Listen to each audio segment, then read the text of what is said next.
দক্ষিণ কলকাতার সাংসদ প্রার্থী মালা রায় যে মতন প্রচার করছে এই মুহূর্তে রাসবিহারী বিধানসভা কেন্দ্রের ৮৩ নম্বর ওয়ার্ড, যে ওয়ার্ডের পৌরপিতা প্রবীর কুমার মুখার্জি রয়েছেন এবং অতি অবশ্যই রয়েছেন রাসবিহারী বিধানসভা কেন্দ্রের বিধায়ক দেবাশিস কুমার এবং রয়েছেন তৃণমূল কংগ্রেসের হয়ে দক্ষিণ কলকাতা সিট থেকে যিনি লড়ছেন সকলের প্রিয় মালাদি।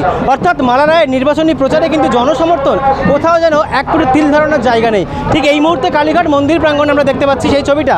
দেখাতে বলবো যে এই ছবিটা তৃণমূলের সরকারি কল্পে অধিকার অর্জন, দক্ষিণ কলকাতার মালা রায়কে ভোট দিন ৮৩ নম্বর ব্লক তৃণমূল কংগ্রেসের পক্ষ থেকে মহিলারা তারা কিন্তু সেই ব্যানার হাতে নিয়ে কিন্তু সেই একদম মিছিলটা শুরু থেকে করেছে। এবং তার সঙ্গে আরেকটি জিনিস আপনাদের দেখিয়ে রাখবো, বিভিন্ন সম্প্রতির বার্তা। অর্থাৎ এটাই পশ্চিমবঙ্গ যেখানে হিন্দু, খ্রিস্টান, মুসলিম, জৈন, শিখ, পার্সি সবাই কিন্তু এক। সেইভাবে মুখ্যমন্ত্রী মমতা বন্দ্যোপাধ্যায় যেমন বলেছিল ধর্ম যার যার উৎসব সবার, সেই মতন কিন্তু তারা কিন্তু তাদের এই থিমটাকে রেখে কিন্তু এই প্রচারের আর একটা পাঠ সাজাচ্ছে। আমি একটু দেখানোর চেষ্টা করব যে দেখতে পাচ্ছেন একের পর এক যেমন মিছিল এগিয়ে আসছে, ঠিক সেই রকম সম্প্রীতির মিছিল কিন্তু সম্প্রীতির বার্তা কিন্তু এই ৮৩ নম্বর ওয়ার্ড থেকে একটু হলেও আপনি পেয়ে যাচ্ছেন। আজকের এই আমাদের এই যে রোড শো হলো, তাতে যেভাবে মানুষের ঢল নেমেছে, মানুষ যেভাবে আমাদের প্রার্থীকে সম্বর্ধনা দিয়েছেন, আশীর্বাদ করেছেন, তা থেকে ৮৩ নম্বর ওয়ার্ড থেকে যে বড় ব্যবধানে তৃণমূল কংগ্রেসের প্রার্থী মালা রায় জয়ী হবেন এ ব্যাপারে কারোর কোনো সংশয় নেই। বিরোধীদের তো আমি এখনও দূরবীন দিয়ে দেখতে পাচ্ছি না। আমার মনে হয় এখনও নির্বাচনের দেরি আছে।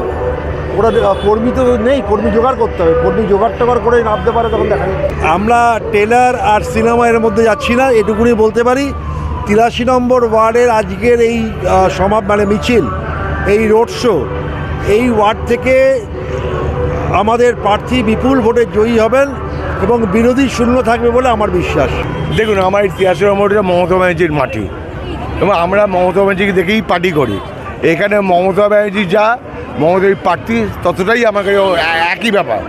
কিন্তু ঘটনা হয়েছে মানুষ বুঝতে পারছে এই মমতা ছাড়া বিকল্প নেই। মমতার বাইরে ভোট দেওয়া মানে গণতন্ত্র, সংবিধান সব শেষে হয়ে যায়। তাই জন্য আমরা মালারের সমস্ত সাধারণ মানুষ, পার্টির কর্মী, সমর্থক সবাই নেমে গেছে, এটাই ভালো। দেখুন, এরা তো সারা বছর থাকবে না, না আপনি দেবশিশু চলে যাবে, উনি দেবশিশু দিয়ে আপনি ঝগড়া করবে, জাতি করবে, আর হচ্ছে উনি যাই কিছু করুন, আলটিমেট বিজেপি ভোট যাবে, সিপিএম।